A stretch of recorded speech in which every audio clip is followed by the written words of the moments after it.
Magandang araw mga kaibigan.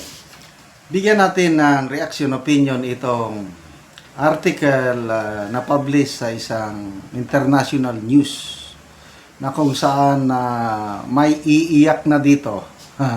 Lalo na ang ambisyosong tatakbong presidente sa 2028. Ito, South China Morning Post. Philippine efforts to unseat Duterte Carpio face snags. Too popular to impeach.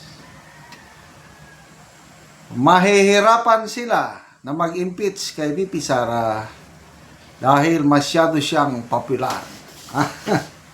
Grabe, oh.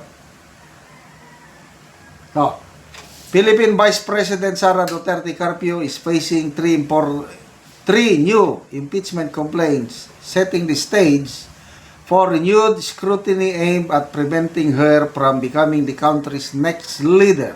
But, ano na yung but, unseating her and barring her from politics will not be easy. The complaints are awaiting action from the House of Representatives dominated by President Ferdinand Marcos Jr.'s allies, which resume sessions next week. The accusation ranges from misuse of public funds to an assassination threat against Marcos, claims he denies. Her lawyer said the complaints were devoid of both factual and legal basis. Even with the president's allies holding a majority in the House, there are doubts whether they will support impeaching his former ally. Ito na. Duterte Carpio, daughter of ex-President Rodrigo Duterte, has said she is considering a presidential run in 2028 and is emerging as a strong contender with rising popularity and a loyal base in the country's south. The latest complaints against Marcos' deputy were largely the same as last year. And what was crucial is whether the impeachment of the VP still has the support of one-third of the House of Representatives, said Congresswoman Laila De Lima, a critic of the Duterte family, who endorsed two of the three complaints filed against the Vice President this year. Ito ang sabi ni De Lima. Si De Lima mismo alanganin. Sabi niya, what remains uncertain are the numbers. The coming impeachment process is no longer about the credibility and viability of the charges that has already been settled, but about the numbers. Ito na, it's crying time na sila. Yan yung mga kandidato nila. Lalo na yung masyadong atat na atat, si Senator Risa Hontiveros. Alanganin kami sa numero kung makakakuha kami ng 1/3. Ay, nako. Ito, another political analyst, Bob Herrera Lim, Managing Director of Risk Consultancy Teneo, also thinks Duterte Carpio impeachment by the House may not be assured. Sabi nitong political analyst, the Marcos administration is weaker today than during the first impeachment effort a year ago, both publicly and in Congress. Mas mahina ngayon itong administrasyon ng Congress, mas mahina ngayon itong Marcos Jr. administration in two fronts. Public support, wala na, negative na ang kanyang net satisfaction rating. Sa Congress, wala na rin, hindi katulad last year.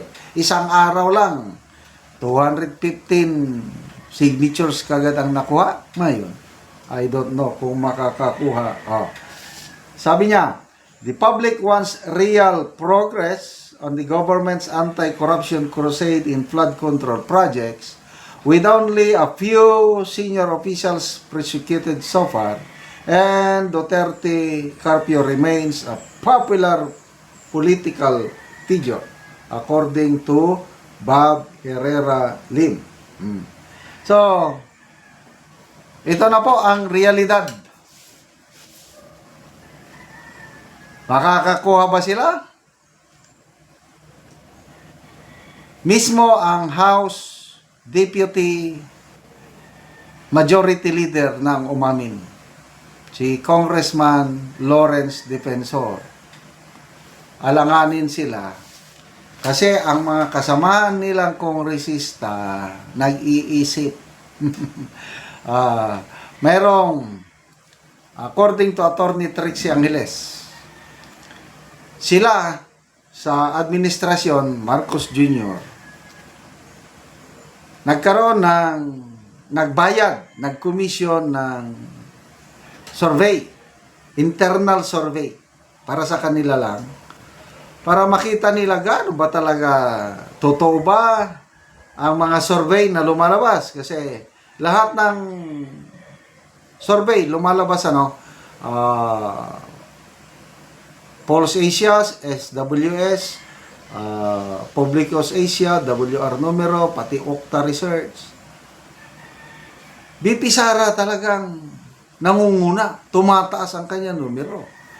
So, ang ginawa ng administration daw, according to Attorney Aquiles, sila nagbayad ng survey, commission. Nako, resulta, grabe, mas mataas pa ang rating ni BP Sara sa kanilang sariling survey kumpara sa mga non-commission survey.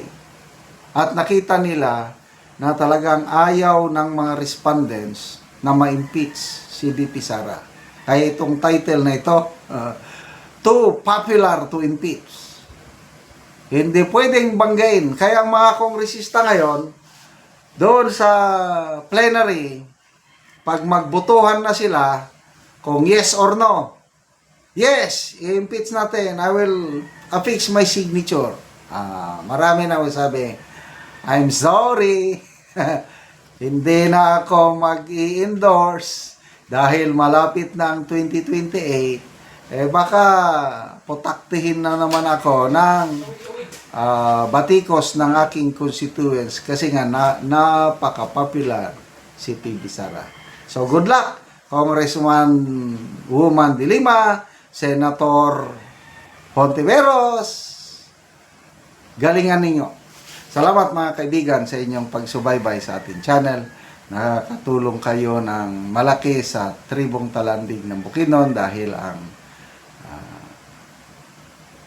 sweldo natin sa channel na ito is pantulong po sa tribo. Namimigay tayo ng libreng yero at pako para makapagpatayo sila ng mas maayos na tahanan. Panoorin nyo ang video na ito. Ano ang natagaan si Kuya Ogero? Kuan grasya na mo nga para sa mong balay. Ay ani. Imong Tulungan na mong balay nako. tulo na imong balay. Ini moya kini kuan yung ginabang.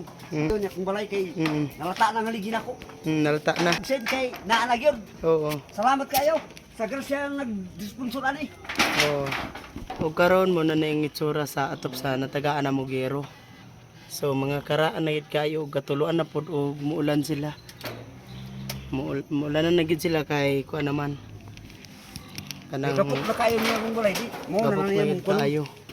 So gamay pod kaayo ang ilang balay. So karon una ni ang ilang kahimtang sa ilang pagpuyo. Makita gid nato nga salog na go. salog na gyud.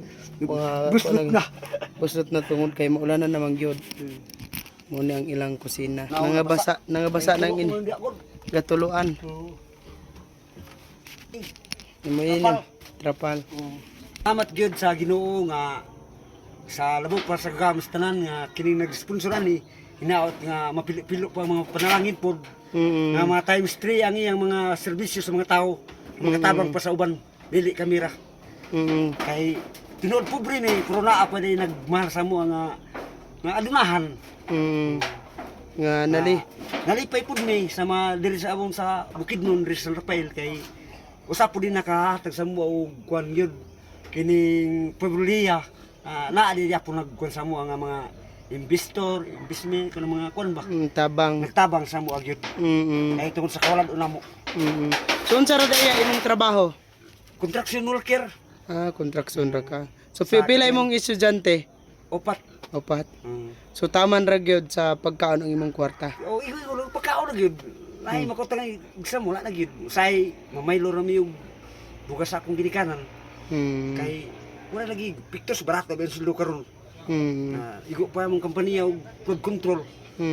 So salamat kayo ya. Mo sa mo ra gyud.